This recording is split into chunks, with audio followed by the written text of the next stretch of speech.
প্রিয় সুধী, আসসালামু আলাইকুম। আমি ডাক্তার মোহাম্মদ আব্দুল মান্নান, সিনিয়র প্রভাষক, Manikganj homeopathic medical college, senior consultant, homeopathic foundation hospital, Kazipara, Mirpur, Dhaka. আজকে আপনাদের সাথে পুরুষ লিঙ্গের একটি সমস্যা নিয়ে কথা বলতে যাচ্ছি। পেনিসে যে গ্ল্যান্স পেনিস রয়েছে বা পেনিসের যে অগ্রভাগ বা পুরুষ লিঙ্গের যে মাথায় এক ধরনের প্রদাহ হয়, ইনফ্লামেশন হয় বা ইচিং হয়, চুলকানি হয়, ছোট ছোট ইরাপশন হয়।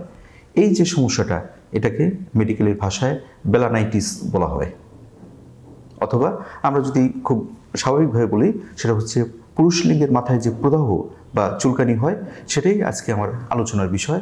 যে এই যে পুরুষ লিঙ্গ বা পেনিসের যে গ্ল্যান্স পেনিস বা অগ্রভাগকে যে টিপ অফ দ্য পেনিস বলে, এখানে যে চুলকানি হচ্ছে বা এখানে যে ছোট ছোট বিচির মতো হচ্ছে, লাল লাল হয়ে যাচ্ছে, ফুসকার মতো হচ্ছে, প্রচুর চুলকাচ্ছে, রোগীর জন্য খুবই সমস্যার সৃষ্টি হয়।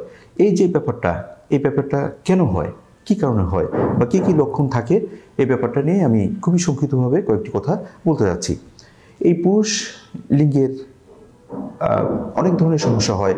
তার ভিতরে এই পুরুষ লিঙ্গের মাথায় বা পেনিসের অগ্রভাগে বা টিপ অফ দ্য পেনিসে যে সমস্যাটা হচ্ছে, এটা খুবই একটা জটিল বলবো না, কিন্তু খুবই কমন একটা সমস্যা, যেটা আমাদের কাছে অনেক রোগীরা এসে এই ধরনের কমপ্লেন করে যে তাদের লিঙ্গের মাথায় এই ধরনের সমস্যা হয়েছে, কিভাবে এটা থেকে পরিত্রাণ পাওয়া যায়।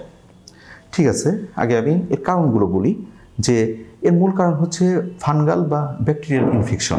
কোনো কারণে যদি এই পেনিসে কোনো ফাঙ্গাস অথবা কোনো ব্যাকটেরিয়া জন্মলাভ করে, তাহলে পেনিসে এ ধরনের সমস্যা হতে পারে বা পেনিসের অগ্রভাগে এ ধরনের ইনফেকশন বা ইনফ্লামেশন হওয়ার সম্ভাবনা রয়েছে। মূলত আমাদের যথেষ্ট ভালোভাবে আমাদের পেনিসের যত্ন না নেওয়ার কারণে বা পার্সোনাল যে হাইজিন, এটা মেনটেন না করার কারণে কিন্তু এই ব্যাপারটা বা এই ধরনের জীবাণু সংক্রমণ হওয়ার সম্ভাবনা বেড়ে যায়।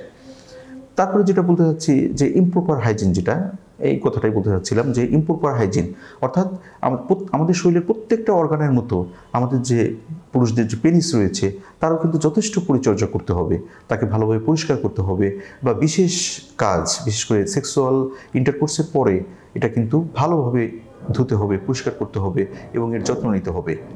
তা না হলে কিন্তু এই ধরনের যে ইচিং বা ইনফ্লামেশন দেখা দিবে।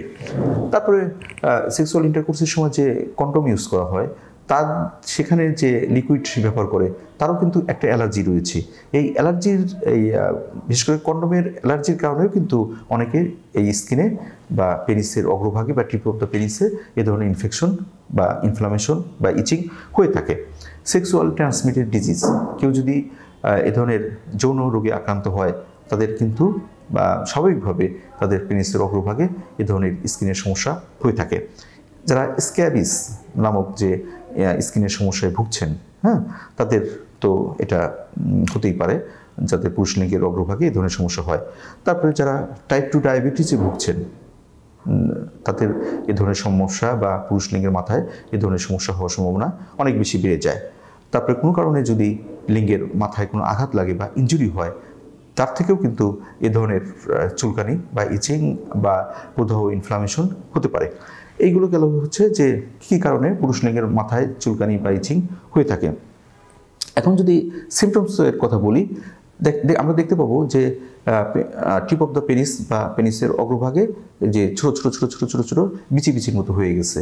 অনেক সময় পেনিসটা অগ্রভাগটা ফুলে যায়, লাল হয়ে যায়, ওখানে রসকস পর্যন্ত বের হতে থাকে এবং ফুসকা ফুসকার মতো পড়ে দেখা যায় বিস্তৃত হয়ে যায়, প্রচণ্ড চুলকায়। রোগীরা আমাদের এসে বলে খুবই চুলকায়, এই চুলকানো এত বেশি মারাত্মক হয়ে যায়, তার পক্ষে অনেক সময় সহ্য করা সম্ভব হয় না। তারপরে পেনিস থেকে অনেক সময় এক ধরনের ডিসচার্জ হয়, তারপর ওখানে যে ক্ষত ক্ষত বা ঘায়ের মতো হয়ে যায়, পুরো পেনিসটা বা পেনিসের অগ্রভাগটা খুব খারাপ একটা অবস্থা হয়ে যায় এবং পুরো পেনিসটা অনেক সময় ব্যথা করতে থাকে। পেনিসের ভিতর দিয়ে এক ধরনের ডিসচার্জ বের হয়, এক ধরনের ফাউল স্মেলিং হয়, দুর্গন্ধ বের হয়, বা প্রস্রাব করতে গেলে অনেক সময় দেখা যাচ্ছে ব্যথা করে, পেইনফুল ইউরিনেশন যেটা বলা হয়। এবং সর্বোপরি দেখা যায় যে সেক্সুয়াল ইন্টারকোর্স বা স্বাভাবিক জীবনযাত্রায় কিন্তু খুবই বাধাগ্রস্ত হয়ে যায়।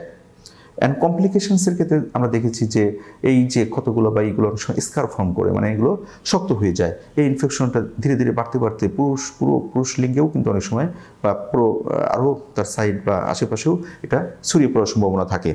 এবং একসময় দেখা যায় যে স্বাভাবিক যে সেক্সুয়াল ইন্টারকোর্স এটা করাও কিন্তু তার জন্য দুর্বিষহ হয়ে যায়।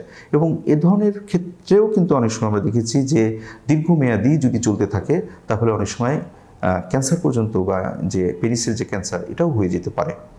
এখন প্রিভেনশনের ক্ষেত্রে যেটা বলতে চাচ্ছি যে অবশ্যই যে পার্সোনাল হাইজিন বা লিঙ্গের যে একটা পরিচর্যা, পরিষ্কার পরিচ্ছন্নতা এটা কিন্তু আমাদের বজায় রাখতে হবে। যতদূর সম্ভব আমাদের যে আন্ডারওয়্যার এটা পরিষ্কার রাখতে হবে। সেক্সুয়াল ইন্টারকোর্সের সময় অবশ্যই কন্ডোম ইউজ করতে হবে, বা ওই ধরনের যদি কোনো কনফিউশন থাকে তাহলে তো অবশ্যই, হ্যাঁ। এবং সব সময় বিশ্বস্ত সেক্সুয়াল পার্টনারকে এই সমস্ত মানে সেক্সুয়াল ব্যাপারে বেছে নিতে হবে।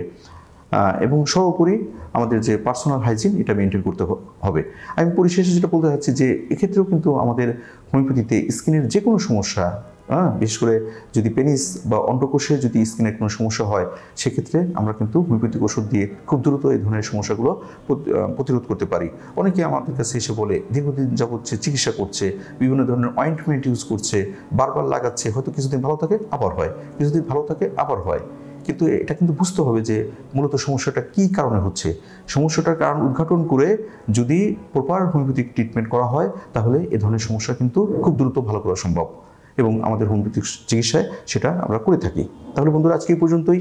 আপনারা ভালো থাকুন, সুন্দর থাকুন। আল্লাহ হাফেজ।